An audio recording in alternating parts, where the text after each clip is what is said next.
അതിഘോരരവം നിശമ്യ വേഗൽസവിധേ തത്ര സമാഗതാ യശോദ ചകിതാകരയോ പ്രഗൃഹ്യ സാ ത്വം തനയം സ്തന്യമവായദ്രുദന്തം.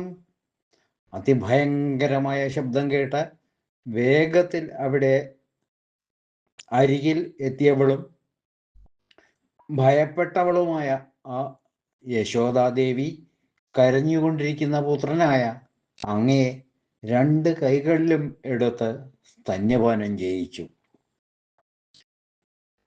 ശബ്ദം കേട്ട് ഭയന്നെത്തിയ യശോദ വാത്സല്യത്തോടെ ഉണ്ണിയെ എടുത്ത് തലോടി മുല കുടിപ്പിക്കാൻ തുടങ്ങി. ഭഗവാനും അപ്പോൾ ഭയം അഭിനയിച്ചുകൊണ്ട് കരയുകയായിരുന്നു. സർവത്ര ഗോവിന്ദ നാമ സങ്കീർത്തനം. ഗോവിന്ദ ഗോവിന്ദ